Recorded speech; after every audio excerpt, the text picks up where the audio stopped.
Hi, I'm Cameron Humphreys from Humphreys Outdoor Power, and today we're going to take a look at the Kubota 850, the bigger of their two gas machines.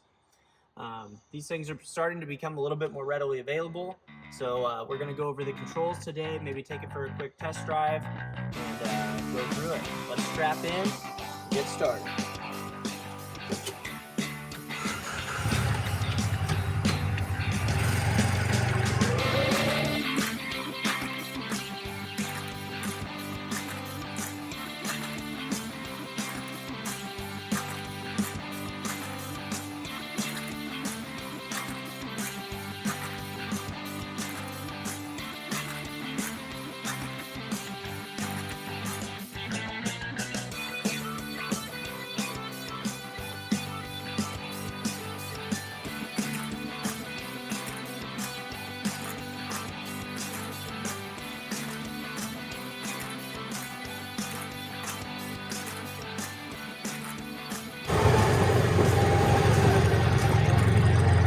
One of the first things you notice whenever you're driving this thing is that Cbt Transmission, how that belt just clicks in and goes. It's got a lot of power right from the get-go.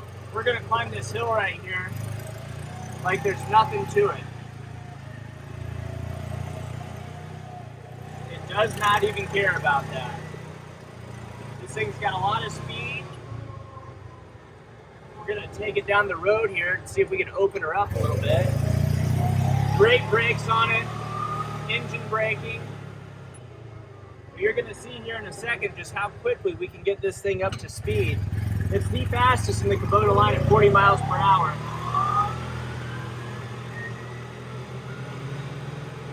If you look down there, you can see we're doing 36. I had to stop for the road up here, but we'd have got there. Maybe we'll get it on the road back real quick. Sure, I'm not violating any traffic laws right now. Alright, let's hit that 40 number.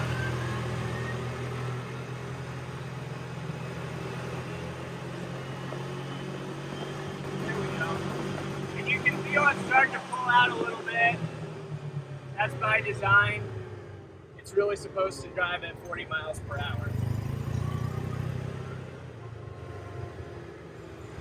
But it's great for working around the house, zipping around from one shore to the next, hauling wood, hauling feed, or even just going out to get the mail. Let's dive into some of the controls. This is the Kubota 850. This is the second of Kubota's gasoline models. They also have the 520, which is considerably smaller. The 850 is actually on the 900 frame, the diesel frame, so it's quite a bit more sizable than the 520. Getting into some of the features here, you've got the half doors, which sets it apart from the 900. Storage underneath the seat. And then we also have the glove box for added storage. Seat belts on both sides, both for the passenger and for the driver.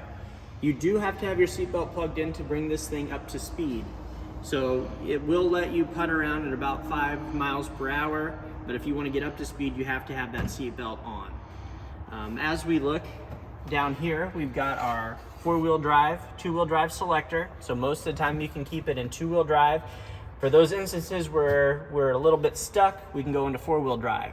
If you're very stuck, we've got this pedal right here, which is your differential lock.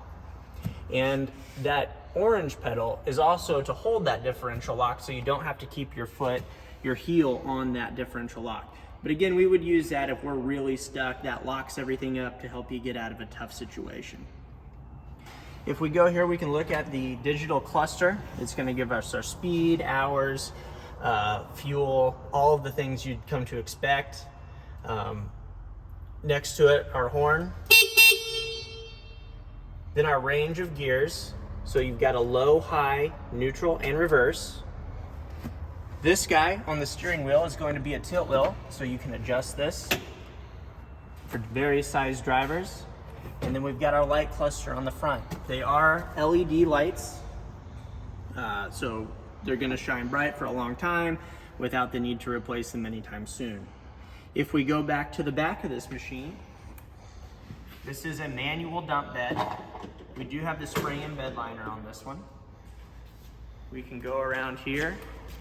Both sides are down, so then we just pick it up. Now it does have an actuator down there that is helping us, so you're not picking up the full weight. It's still pretty easy to dump. It's not quite as convenient as the diesel with the hydraulic dump bed, although there is a electric actuator available as for an option on this machine. So we can just put that back down. Then on the back, to operate the tailgate, it's just like the regular RTV, the diesels. You pull up on these two outside pins, pull it back, and then you've got access to your huge cargo area. It's great for storing wood, tools, whatever you need. On the bottom here, we have a Reese hitch with a 2-inch receiver. We've got the same thing on the front, so you can move things, parking them, things like that. I've got a few customers who do that. Independent front and rear suspension on this guy, 48 horsepower engine. This thing is one bad mama. And if you go to your local dealership, see if you can get one. If not, you may need to put your name on a wait list, but they are getting more and more available. So if you are interested in one, we should be able to hook you up. Thanks, and have a great day.